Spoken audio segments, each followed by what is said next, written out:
हमारे नेता, विरोधी दल, वरिष्ठ सदस्य हैं, इस सदन के माननीय अध्यक्ष भी रहे हैं और प्रदेश सरकार में मंत्री के रूप में भी उन्होंने कार्य किया है। एक लंबे समय से सार्वजनिक जीवन में है।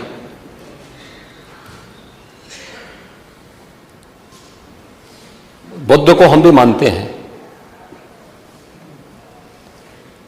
लेकिन हमें इस बारे में भी जानना होगा कि एक लंबी परंपरा भारत की है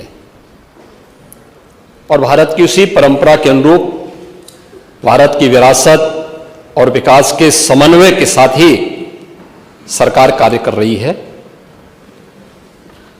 मैं प्रदेश के प्रशासन या अपने स्तर पर प्रदेश के जिस सांप्रदायिक माहौल की आप चर्चा कर रहे हैं, आप सभी माननीय सदस्यों ने जिन मुद्दों को रखा है, मैं उस पर बहुत वो नहीं कहूंगा, क्योंकि एनसीआरबी के जो आंकड़े हैं वे इस बात को बताते हैं कि 2017 से लेकर के लगातार अब तक प्रदेश में सांप्रदायिक दंगों की जो स्थिति है उसमें 97 से लेकर 99% तक कमी आई है। ये एनसीआरबी का डाटा है। और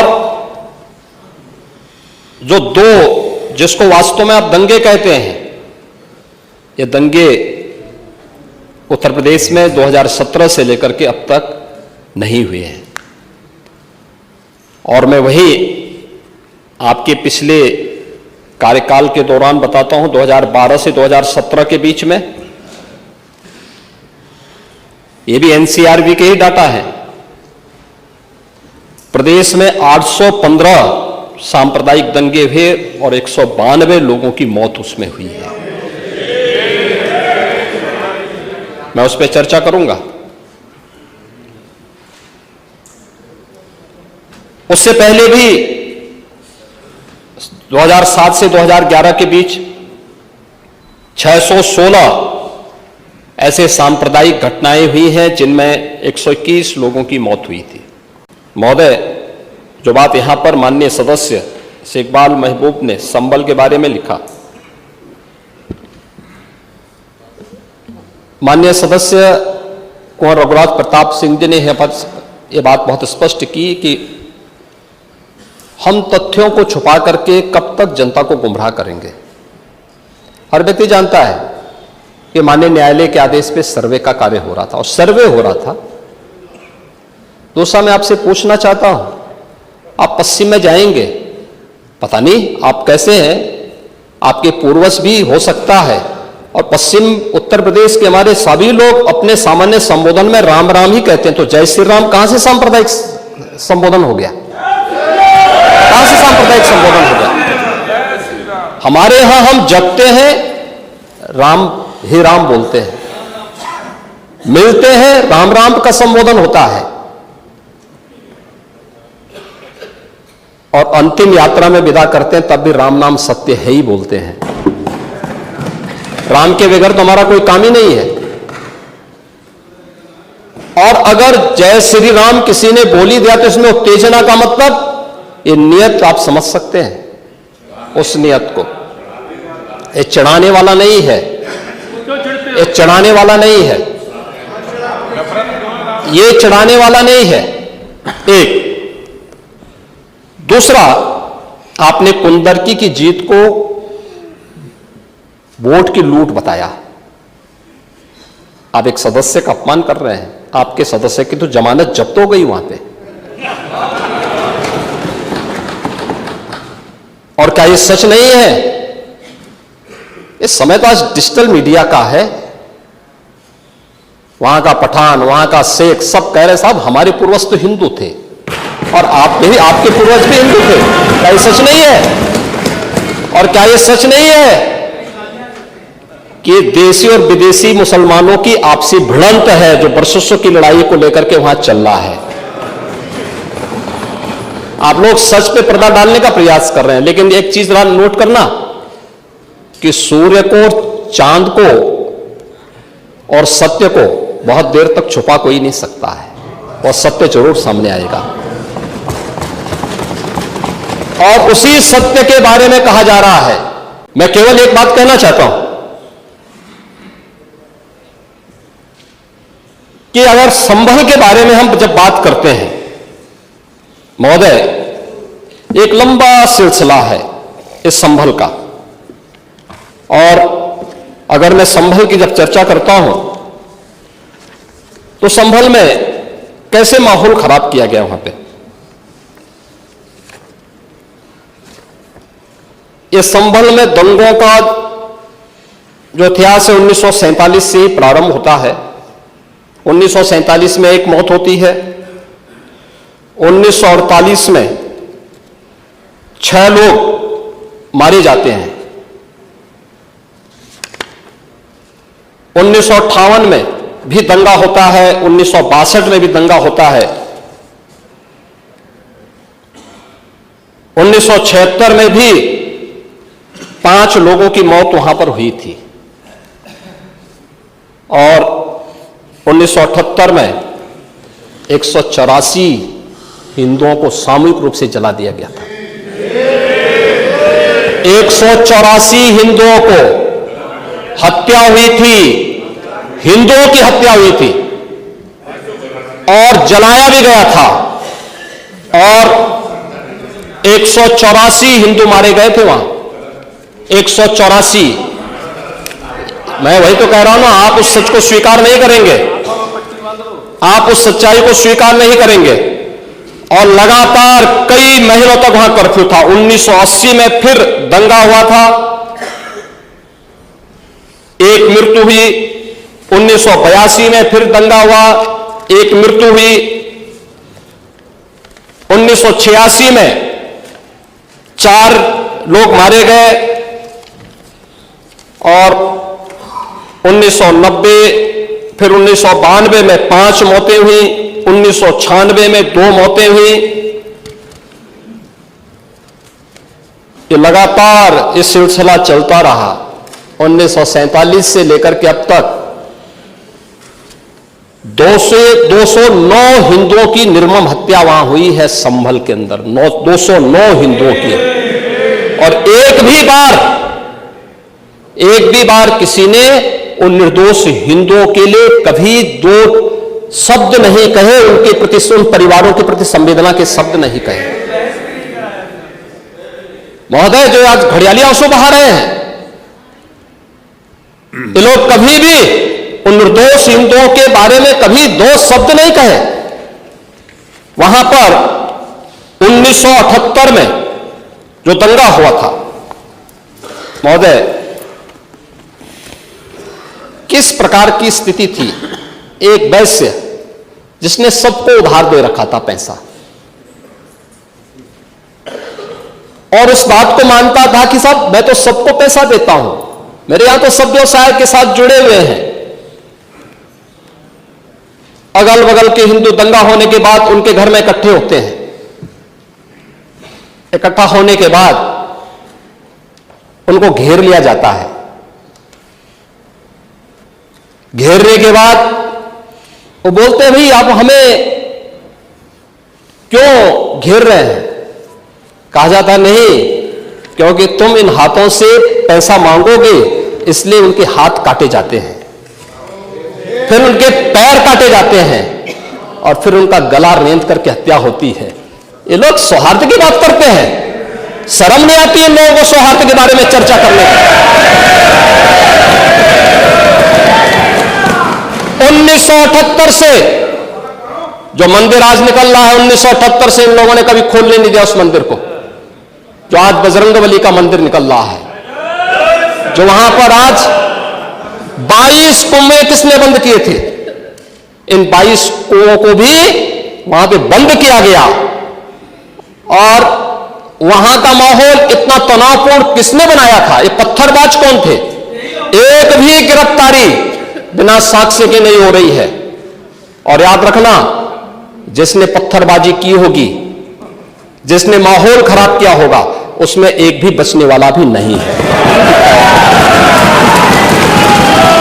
कोई नहीं बचेगा।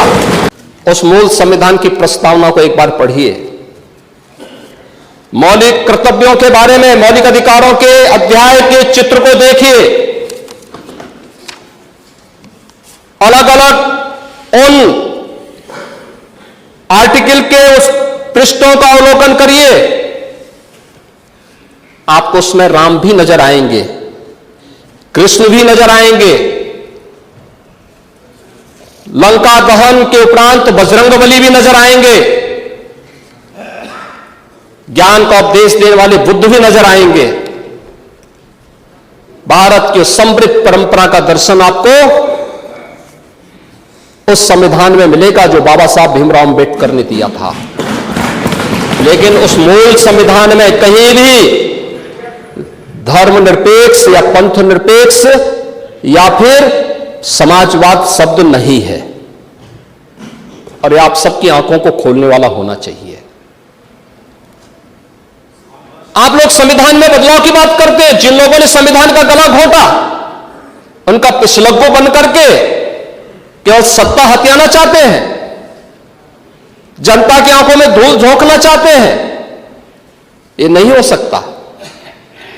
ये देश आपको नहीं करने देगा, और वह प्रति आपको दी गई है, आप उसका अवलोकन करिए। और मैं नेता विरोधी दल को इसलिए बोलना चाहता हूं, बुद्ध ने करुणा और मैत्री का संदेश उस कालखंड में दिया था जब विदेशी हमले होने शुरू हो गए थे। लेकिन उससे पहले राम ने कहा था, निस्सरहीन करो मही भुज उठाए प्रण कीन। उससे पहले भगवान कृष्ण ने भी कहा था, परित्राणाय साधूनाम विनाशाय च दुष्कृताम। और हम तो राम और कृष्ण को ही मानते हैं, बुद्ध पर विश्वास करते हैं, उन्हीं को आदर्श मान करके हम लोग कार्य करते हैं। नेता विरोधी दल से पूछना चाहता हूं कि अगर हमारा कोई पर्व और त्योहार है या किसी का भी है, मुहर्रम का जुलूस हो या फिर कोई भी अन्य मुस्लिम समाज का कोई पर्व और त्योहार का कोई जुलूस, वो हिंदू मोहल्ले से सुरक्षित निकल जाता है, कोई दिक्कत नहीं होती। मंदिर के सामने से भी निकल जाता है, कोई समस्या नहीं होती। लेकिन ये समस्या केवल वहीं पे क्यों खड़ी होती है जब कोई हिंदू शोभा यात्रा किसी मस्जिद के सामने से, किसी मुस्लिम बाहुल्य क्षेत्र से निकलती है, तब क्यों तनाव पैदा हो जाता है? तभी क्यों झंडा लगाने में क्या समस्या आ रही है? क्या भारत की धरती पे केसरिया झंडा नहीं लग सकता?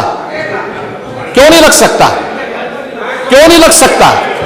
मैं यही पूछना चाहता हूं, आखिर ये दंगे क्यों किए जाते हैं?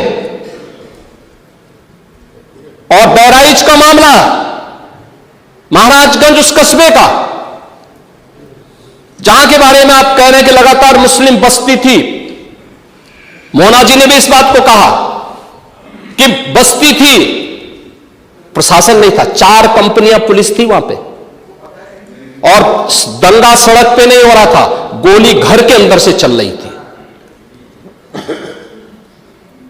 इस निर्दोष राम गोपाल मिश्रा की हत्या हुई और घर के अंदर से गोली चला करके उसकी निर्मम हत्या की गई। हमें इस सच्चाई को स्वीकार करना चाहिए। ये दंगा सड़क पे आमने सामने नहीं था। अगर पुलिस घर के अंदर घुसती तो लोग फिर कुछ और आरोप लगाते।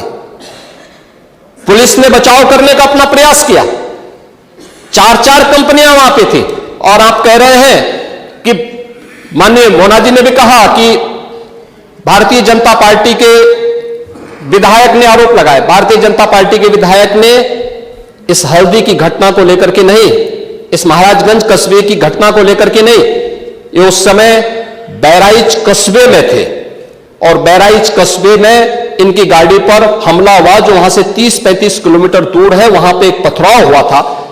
मैंने भी इनको कहा था, मैंने कहा देखो तुम्हारे इस क्षेत्र में दंगा हुआ है, तुम वहां तत्काल जाओ, लोगों को कंट्रोल करो। लेकिन उसको कैसे तोड़ मरोड़ करके प्रस्तुत किया जा रहा है? इन्होंने जो तहरीर दी वो दूसरे मामले में दी है, उसका इस घटना से कोई लेना देना नहीं, लेकिन उसको किस तरीके से जोड़ करके देखा जा रहा है। मैं पूछना चाहता हूं कि हिंदू मोहल्ले से और हिंदू मंदिर के सामने से मुस्लिम जुलूस निकल सकता है, तो मुस्लिम मोहल्ले और मस्जिद के सामने से कोई हिंदू शोभा यात्रा क्यों नहीं निकल सकती? क्यों नहीं निकल सकती? और यहीं पे विवाद शुरू होता है। यानी आप चाहते हैं कि आपके पर्व और त्योहार तो शांतिपूर्ण तरीके से मनाए जाएं। कौन नहीं कहता भी? आपके संबल में तो शिया सुन्नी का भी विवाद हुआ था। 1976 में पूरा विवाद तो शिया सुन्नी का था। उस समय जामा मस्जिद के कब्जे को लेकर के इसी बात का विवाद था। आप इस सच को धूल मत डालिए उस सच पे। और लखनऊ का शिया सुन्नी विवाद ये भारतीय जनता पार्टी की सरकार के समय ही समाप्त हुआ है। आप लोग तो लड़ाते थे, यहां पे शिया और सुन्नी को भी लड़ाते थे, क्योंकि आपकी तो शुरू से ही राजनीति थी बांटने की और फिर कटवाने की। और इसलिए हमने कहा कि न बटेंगे और न कटेंगे। हम न बटेंगे और न कटेंगे। मुझे आश्चर्य होता है, अपने को शिक्षक कहते हैं श्री संग्राम सिंह यादव। हाँ, सच को स्वीकार करने की सामर्थ्य नहीं, इसलिए चले गए। आप देखें, एक दोहरे चरित्र के व्यक्ति के द्वारा जो अपनी कुछ पंक्तियां पहले लिखी गई है और बाद में उसका चरित्र कैसे बदला है। मोहम्मद अल्लामा इकबाल के बारे में वही कहते हैं, यानी जो पहले कहते थे उन्होंने क्या बात कही थी बाद में? मुस्लिम हैं हम, वतन हैं सारा जहां हमारा, चीन वो अरब हमारा, हिंदुस्तान हमारा, तौहीद की अमानत सीनों में है हमारे।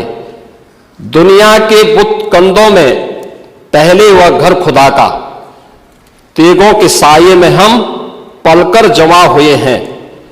मकरीब की वादियों में गूंजी अजा हमारी, बातिल में दबने वाले हे आसमां नहीं हम, हे गुलस्ता ये अब्दुल्लस वो दिन है याद तुझको, ये मौज ये दजला तू भी पहचानती है हमको, ये अर्ज ये पाग तेरी हुर्मत पे कट मरे हम, सालार ये कार्रवाई है मीर ये हिजाज अपना, इकबाल का तराना बाग ये दरा है गोया। मुस्लिम है हम, वतन है सारा जहां हमारा। अब आप मुझे बताओ, क्या इकबाल को आप अपना आदर्श मानते हैं क्या? इस इकबाल को मानेंगे क्या? वो अपने को पेशे से शिक्षक कहते हैं। ऐसे शिक्षक छात्रों को पढ़ाएंगे तो दुर्गति कराएंगे ही कराएंगे। यानी इकबाल की एक कविता को यहां पे पढ़ करके और वास्तविक सच से आप धूल डाल करके उसको छुपा नहीं सकते हैं। संबल की घटना या कुंदरकी की जीत, जैसे ही आपके खटाखट की असलियत सामने आई, जनता ने कहा सपाचक। उपचुनाव में 9 में से 7 तो भारतीय जनता पार्टी और एनडीए गठबंधन जीता है। और यही नहीं, सीसामऊ और करहल, याद करिए 2022 में समाजवादी पार्टी ने करहल में 70,000 से लगभग 67,000 से जीती थी। इस बार वह मात्र 13-14 हजार तक आ गई है। वो भी चच्चू थोड़ा वहां पे कृपा कर लिए, नहीं तो वहां भी सपा चढ़ता था। अगली बार होगा, अगली बार होगा चच्चू। अरे आप चिंता मत करिए, अगली बार कुछ नहीं रहे, बहुत ज्यादा रहे। अगली बार सीसामऊ में भी बाल बाल बच गए। और इसलिए इस बौखलाहट में कि कुंदरकी में लोगों को अपनी जड़ें याद आने लग गई हैं। अब आपने देखा होगा उन लोगों के वक्तव्य को, डिजिटल मीडिया में थोड़ा अवलोकन करिए और देखिए वहां पे जब लोग चिल्ला चिल्ला के बोल रहे हैं कि इन विदेशियों से पिंड छुड़ाना है। क्या बोल रहे हैं लोग, सबको अपनी जड़ें याद आने लग गई हैं। और मुझे लगता है जिस दिन इकबाल महबूब जी को भी अपनी जड़ें याद आएंगी, वह भी फिर यही बात बोलेंगे जो इधर के मान्य सदस्य कह रहे हैं। आज प्रदेश में जब सर्वत्र सुरक्षा का एक बेहतरीन माहौल है और 2025 में जब उत्तर प्रदेश को एक गौरव प्राप्त होने जा रहा है कि दुनिया का सबसे बड़ा आध्यात्मिक और धार्मिक सामाजिक जो उत्सव हो, एक महापर्व है महाकुंभ प्रयागराज, जिसमें पूरी दुनिया का एक समागम होने वाला है, जब इसे आयोजित करने का अवसर प्राप्त हो रहा है, तब मैं विपक्ष के अपने साथियों से कहना चाहूंगा कि प्रदेश के माहौल को अपने वक्तव्यों से और अपने करतूतों से कृपया खराब न करें। प्रदेश आगे बढ़ना चाहता है, विकास के अपने लक्ष्यों को प्राप्त करना चाहता है, लेकिन मैं इस बात के लिए आश्वस्त करूंगा कि 25 करोड़ जनता को सुरक्षा देना, उनकी हर प्रकार से हिफाजत करना, ये प्रदेश सरकार की जिम्मेदारी है। लेकिन अराजकता, पत्थरबाजी और किसी भी इस प्रकार के आदेश के खिलाफ जो माननीय न्यायालय ने आदेश किया है, उसके बाद भी कोई कानून को अपने हाथों में लेकर के कानून को ठेंगा दिखाने का प्रयास करेगा, तो सरकार उससे सख्ती से निपटने का काम भी करेगी। और वही सख्ती वहां पर आवश्यक है जहां पर लोगों ने माहौल खराब करने का प्रयास किया है। एक भी निर्दोष नहीं जाएगा। जितने भी विजुअल्स होंगे, उसके वीडियो फुटेज है, गोली चलाते हुए, कट्टा लहराते हुए, तलाशी के दौरान पत्थरबाजी करते हुए, घरों के छतों के ऊपर जो पत्थर रखे गए हैं, ये सारी विजुअल्स हमारे पास हैं और उसके अनुरूप ही कार्रवाई होगी। हां, ये जरूर आश्वस्त करते हैं कोई निर्दोष के खिलाफ कोई कार्रवाई नहीं होने वाली, अब तक नहीं हुई है, आगे भी नहीं होगी। लेकिन कोई दोषी होगा, उसको कोई बचा भी नहीं पाएगा। यह भी मैं इस सदन के माध्यम से पूरे प्रदेश के अंदर बहुत स्पष्टता के साथ कहना चाहूंगा कि सरकार की जीरो टॉलरेंस की नीति पहले दिन से है। अपराध और अपराधियों के प्रति, दंगों और दंगाइयों के प्रति वही जीरो टॉलरेंस की नीति के साथ सरकार कार्य करेगी। नेता प्रतिपक्ष कह रहे थे कि वहां की स्थिति ऐसी है कि अगर मंदिर आ भी जाएगा, मंदिर बन जाएगा। मैं कहता हूं, तो बाबरनामा भी कहता है कि हर मंदिर को तोड़ करके एक ढांचा खड़ा किया गया। आप तो एक श्रेष्ठ ब्राह्मण कुल में आपने जन्म लिया है, आप तो भारत के पुराणों की परंपरा पर विश्वास करते हैं। हमारा पुराण भी इस बात को कहता है कि भगवान विष्णु, श्री हरि विष्णु का 10वां अवतार संबल में ही होगा, उसी संबल में होगा।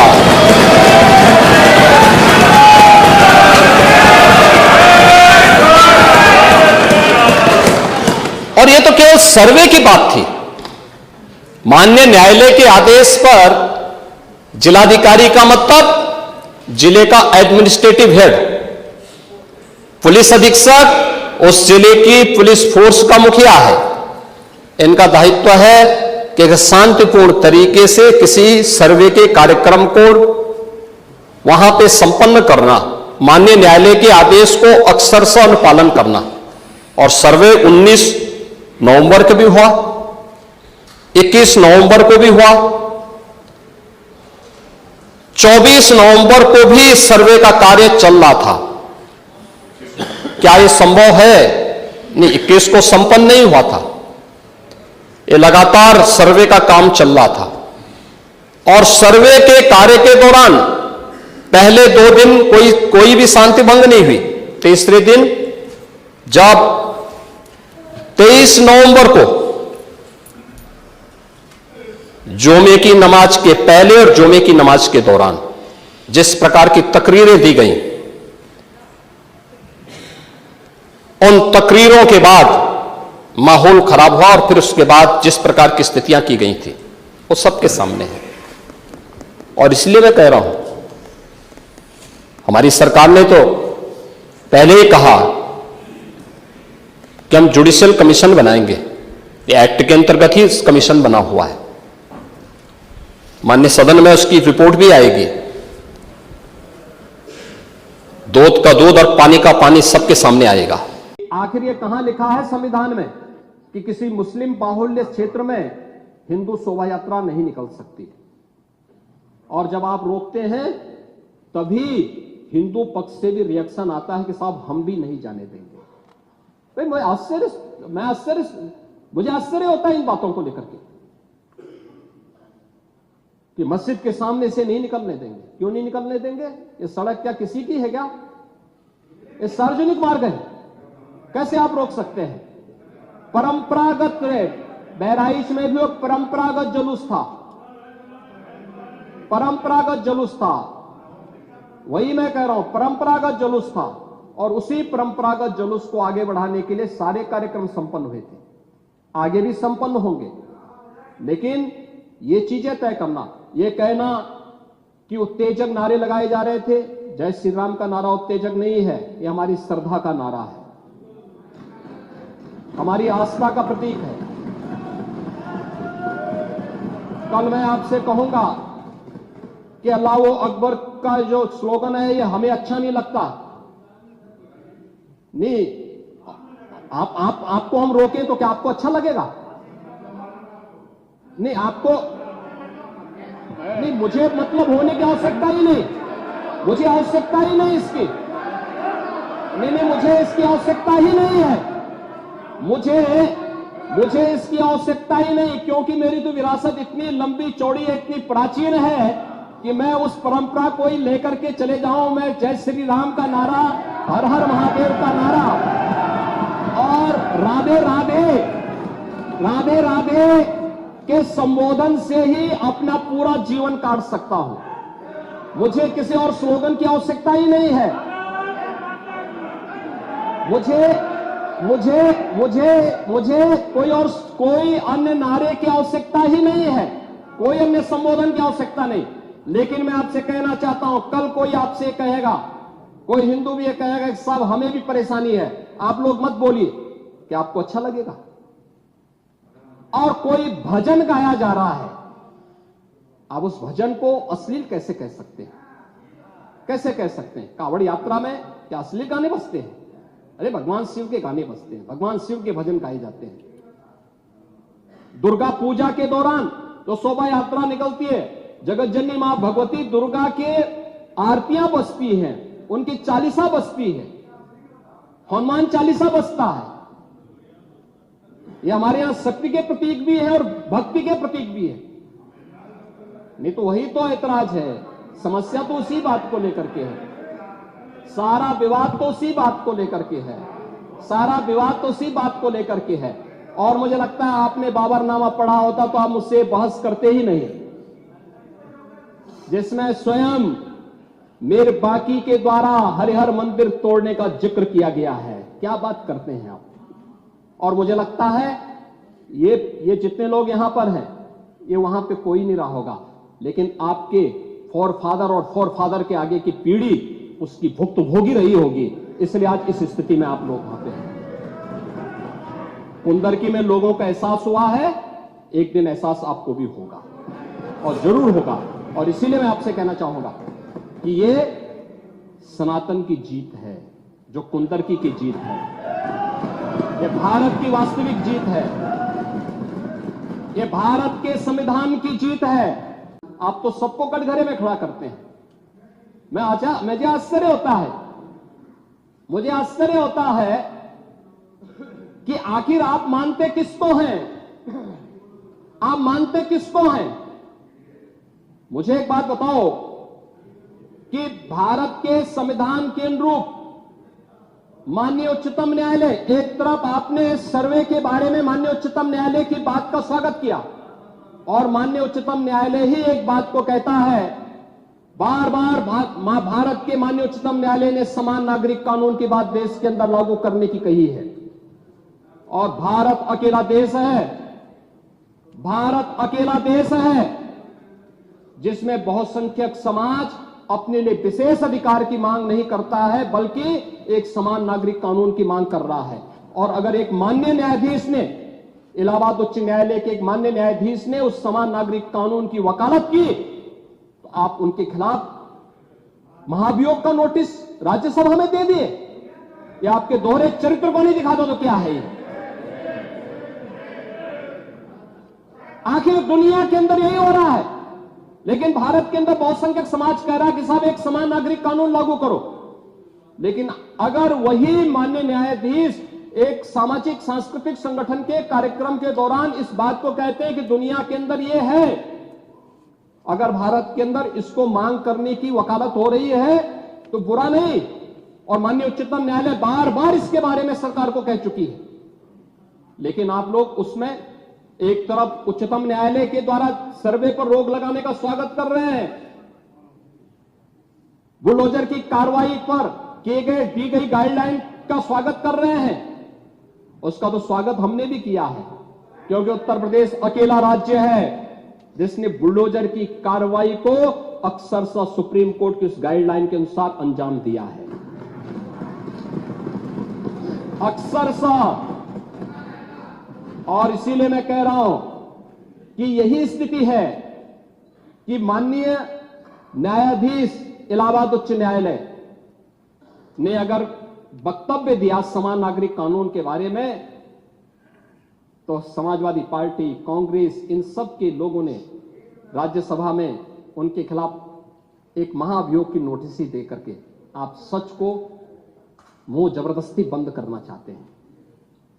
और वहीं पे नहीं किया आपने, यहां पर भी आप चुप नहीं रहे। राज्यसभा के माननीय सांसद, माननीय सभापति तो भारत के महामहिम उपराष्ट्रपति भी हैं, उनके खिलाफ भी अविश्वास प्रस्ताव की नोटिस दे दी गई, इसलिए क्योंकि उन्होंने सदन स्मूथली चलाने के लिए सदन के सभी पक्षों से कहा। एक सभापति के रूप में, एक चेयरपर्सन के रूप में उनकी जिम्मेदारी यही है, उन्होंने इसी बात को कहा। लेकिन एक किसान का पुत्र कैसे इतनी बड़ी कुर्सी पे पहुंच गया, ये लोगों को अच्छा नहीं लग रहा, ये अच्छा नहीं लग रहा है, इसलिए अविश्वास प्रस्ताव को नोटिस। चुनाव के दौरान चुनाव आयोग को कटघरे में खड़ा किया गया, चुनाव आयोग को कटघरे में खड़ा करने का प्रयास, यानी जबरदस्ती आप गन पॉइंट पर अपनी बातों को मनवाना चाहते हैं संवैधानिक संस्थाओं से। मुझे लगता है यह चरित्र अच्छा नहीं है, यह स्वस्थ लोकतंत्र के लिए अच्छी परंपरा नहीं है। हमें संवैधानिक संस्थाओं का सम्मान करना सीखना होगा। बहराइच की घटना में या संभल की घटना में प्रशासन की कार्रवाई पूरी ईमानदारी के साथ, पूरी न्याय संगत तरीके से आगे बढ़ रही है। हम लोगों ने संभल की घटना को लेकर के एक जुडिशियल कमीशन गठित किया है। जुडिशियल कमीशन वहां विजिट कर रहा है, लगातार लोगों के बयान भी लेंगे, सभी पक्षों की बात को भी सुनेगा, सच को सामने लेके आएगा। लेकिन आपके अनावश्यक पत्थरबाजी से या फायर करने से, इल्लीगल आर्म्स से फायर करने से वहां पर शांति बहाल नहीं होने वाली है। और आप सौहार्द की बात कर रहे हैं, आप बोल रहे हैं पुलिस छावनी में बदल दिया। अब देख रहे हो धार्मिक स्थल से बिजली चोरी, यानी बिजली के मिनी स्टेशन संचालित हो रहे हैं। हम तो ये सोच रहे थे कि मिनी स्टेशन पावर कारपोरेशन ही चला रहा है। अब वहां पर कई मस्जिदें ऐसी पाई गई जिन मस्जिदों के ऊपर एक इल्लीगल सब स्टेशन बना करके वहां से कनेक्शन बांटे गए थे लोगों को फ्री में। लाइन लॉस प्रदेश के अंदर, उत्तर प्रदेश के अंदर लाइन लॉस पावर कारपोरेशन का ये 30 से कम है। और संभल कस्बे में वहां पर 2 मोहल्ले हैं, एक दीपा सराय और एक मियां सराय है ना। इन दोनों में लाइन लॉस 78% और 82% है। देश के संसाधनों में कैसे लूट होती है, और अगर प्रशासन अपने कर्तव्यों का निर्वहन कर रहा है वैसे तो कहेंगे प्रशासन कोई कटघरे में खड़ा है कि प्रशासन चोर है चोर है चोर है, और प्रशासन उसी चोरी को पकड़ने के लिए चला जाए तो अत्याचार है, अत्याचार है, अत्याचार है। कहां से अत्याचार हो गया? अरे यही सच्चाई है, उस सच्चाई को उजागर किया जा रहा है। और याद रखना, सच्चाई जब सबके सामने आती है लोगों को बुरा लगता है, क्योंकि जो सच्चाई स्वीकार नहीं कर सकते, जो बराबरी नहीं कर सकते, वे बुराई करते हैं।